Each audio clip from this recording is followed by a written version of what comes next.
Queridos amigos, companheiros de caminhada do Cristo Redentor, que Jesus nos envolva e nos dê a sua paz. Neste mês de agosto, nossa casa comemora 20 anos do encontro da família. Este ano virtualmente, mas não menos importante, porque estaremos unidos e vibrando com sentimento de gratidão por todo o aprendizado que esses dias proporcionarão para todos nós. Hoje, a nossa reflexão vem do livro Tua Casa, psicografado por João Nunes Maia, ditado pelo Espírito Airtes. E o tema é Teu Futuro. Quando o benfeitor Airtes chama a atenção nesta passagem sobre o futuro e exalta o dever, nos convida a pensar na forma que estamos contribuindo para uma sociedade melhor e mais saudável, já que homem ou mulher, pai e mãe, somos os construtores desta sociedade e estamos desempenhando a missão de educar os espíritos que recebemos no seio familiar e que, através dos nossos exemplos, serão mais felizes com princípios éticos e morais. Entre outras definições, dever é aquilo que precisa ser feito. E no Evangelho segundo o Espiritismo, no capítulo 17, Sede Perfeitos, no item 7, o Espírito Lázaro, no primeiro parágrafo, vai dizer que o dever é a obrigação moral dos homens, primeiro para consigo mesmo, em seguida para com os outros. O dever é uma lei da vida, pois é encontrado tanto nos atos mais simples como nos mais elevados. E ainda nos diz: quero examinar aqui apenas o dever moral e não o dever que as profissões impõem. E hoje, meus irmãos, em que vivemos em uma era de muita informação e pouca formação, onde os pais sobrecarregados pelas pressões, pelo ritmo de trabalho alucinante e escravizados pelo sistema, eles não conseguem acompanhar o desenvolvimento dos filhos, que são, na maioria das vezes, assistidos pelos colaboradores do lar ou pelos avós, distanciando-se assim dos momentos dedicados ao bem-estar em família e à troca de afeto e as orientações aos filhos. A criança precisa sentir que é amada pelos seus pais para desenvolverem a autoestima. E nessa dificuldade de interação ocasionada pelas adversidades, vão substituindo presença pelo presente, dizendo cada vez mais sim do que não. Dizer sim é fundamental, mas dizer não também é assertivo. É preciso posicionar-se e não se sentir culpado por recusar pedidos ou colocar limites. Isso certamente é uma necessidade para uma vida mais feliz. Então, vamos dizer não ao comodismo e mudar essa dificuldade em dar negativas.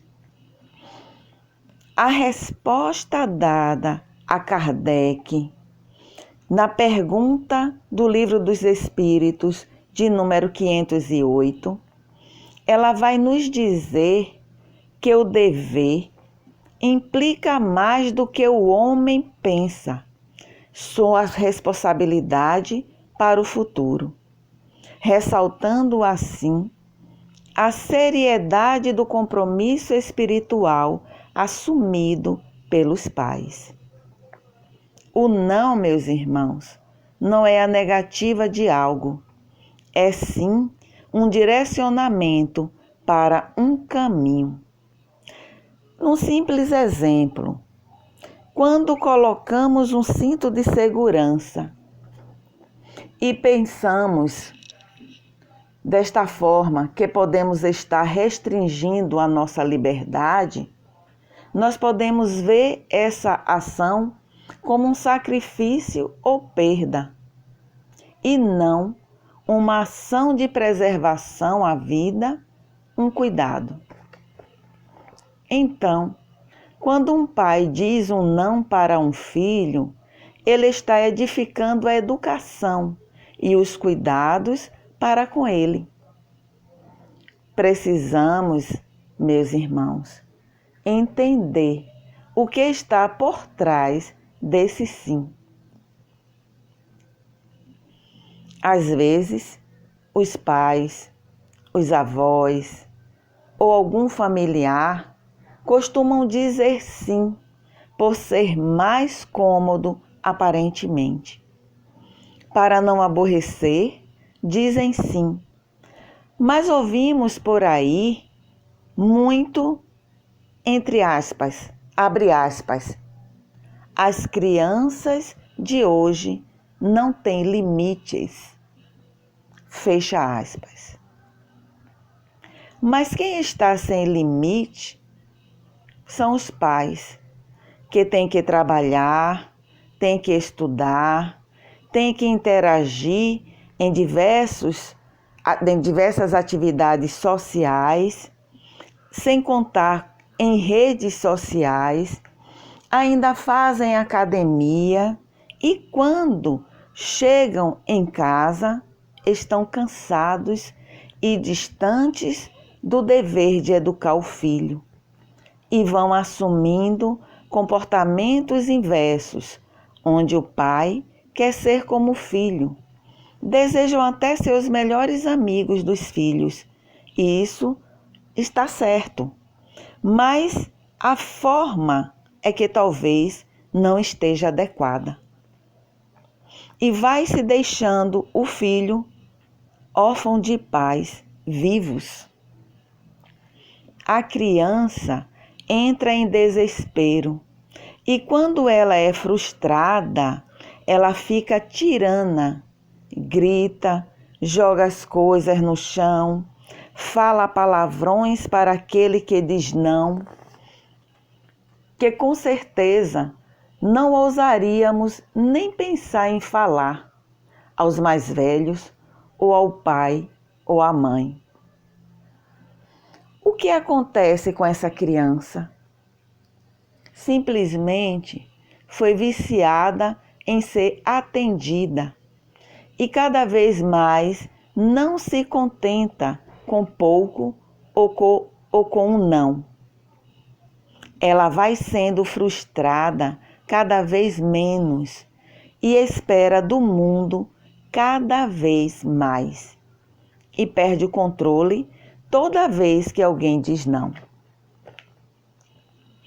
É uma ilusão que uma educação pautada na permissividade e no sim vai ajudar na vida desse filho. Ele será dependente, revoltado, entristecido, sem projetos sólidos, sem ambição, sem interesse e sem paz. É preciso, meus irmãos, parar de buscar atalhos, os caminhos fáceis, porque pais que se endividam para satisfazer a vontade do filho ficam desorientados quando veem seus filhos acordados até altas horas, interagindo com redes sociais ou através de WhatsApps, na troca de mensagens, ou muitas dessas vezes em jogos de videogames. Acreditam esses pais que seus filhos estão com algum distúrbios e estão. O que faziam os nossos pais quando chegava a hora de dormir? E se não fossem atendidos, qual era a sua reação? Com certeza, que impunha respeito e ordem. Quem seria capaz de gritar ou de falar qualquer coisa? Bastava um olhar silencioso e calávamos e obedecíamos. E com certeza, a privação do brinquedo predileto poderia ser confiscado ou ficaríamos sem brincar com os amigos durante uma semana, o que era verdadeira tortura. Os pais devem se livrar dessa culpa de ter que dizer sim para tudo que seus filhos desejam. As crianças de hoje, meus irmãos, estão mais deprimidas, mais tristes, menos dedicadas ao estudo e com medo da vida.